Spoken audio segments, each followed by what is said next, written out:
The state of presence is not what you think it is. Question. You keep talking about state of presence as the key. I think I understand it intellectually, but I don't know if I have ever truly experienced it. I wonder, is it what I think it is, or is it something different? Answer. It's not what you think it is. You can't think about presence, and the mind cannot understand it. Try a little experiment. Close your eyes and say to yourself, I wonder what my next thought is going to be. Then become very alert and wait for the next thought. Be like a cat watching a mouse hole. What thought is going to come out of the mouse hole? Try it now. Question. I had to wait for quite a long time before a thought came in. Answer. Exactly. As long as you are in a state of intense presence, you are free of thought. You are still, yet highly alert. To test their degree of presence, some Zen masters have been known to creep up on their students from behind and suddenly hit them with a stick. What a shock! If the student had been fully present and in a state of alertness, he would have noticed the master coming up from behind and stopped him or stepped aside. But if he were hit, that would mean he was immersed in thought, which is to say absent unconscious.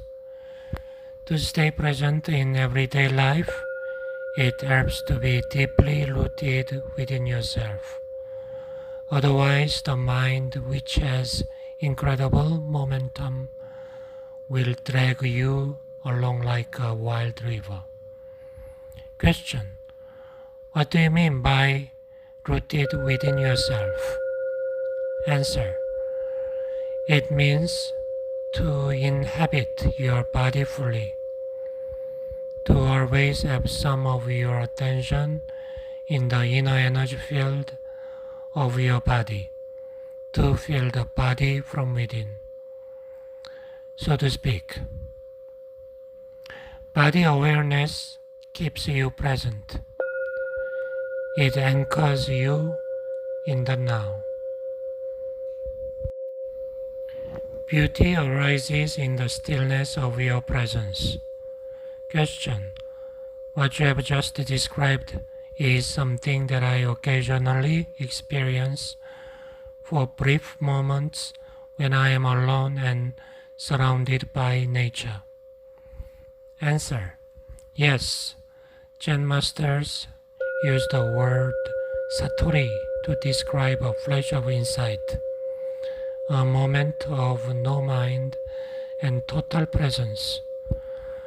Although satori is not lasting transformation, be grateful when it comes, for it gives you a taste of enlightenment.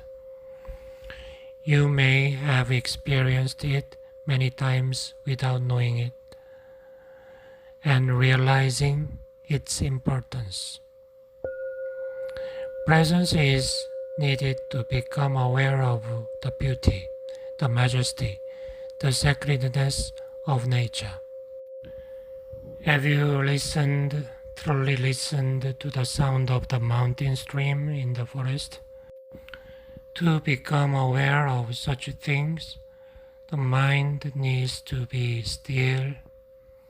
You have to put down for a moment your personal baggage of problems, of past and future, as well as all your knowledge. Otherwise, you will see but not see, hear but not hear. Your total presence is required. Beyond the beauty of the external forms, there is more here.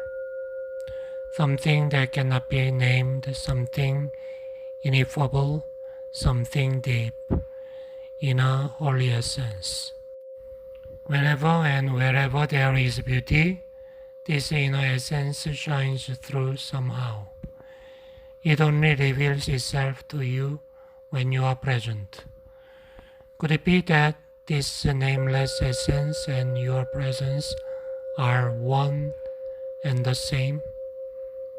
Would it be there without your presence?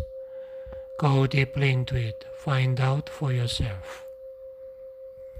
When you experienced those moments of presence, you likely didn't realize that you were briefly in a state of no mind. This is because the gap between that state and the influx of thought was too narrow. Your satori may only have lasted for a few seconds before the mind came in. But it was there. Otherwise, you would not have experienced the beauty. Mind can neither recognize nor create beauty. Only for a few seconds while you were completely present was that beauty or that sacredness there.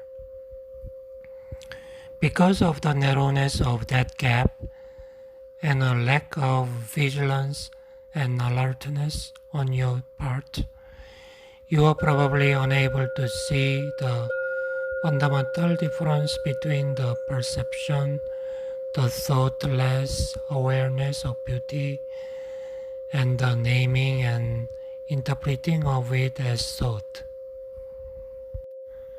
The time gap was so small that it seemed to be a single process. The truth is, however, that the moment thought came in, all you had was a memory of it.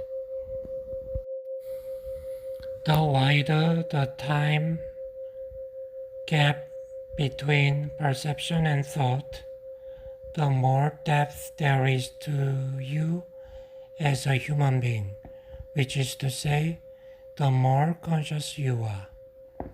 Many people are so imprisoned in their minds that the beauty of nature does not really exist for them. They might say, "What a pretty flower," but that's just a mechanical mental labeling. Because they are not still, not present, they don't truly see the flower, don't feel its essence, its holiness. Just as they don't know themselves, don't feel their own essence, their own holiness. Because we live in such a mind-dominated culture, most modern arts, architecture, music, and literature are devoid of beauty, of inner essence, with very few exceptions. The reason is that the people who create those things cannot free themselves from their mind. So they are never in touch with that place within where true creativity and beauty arise.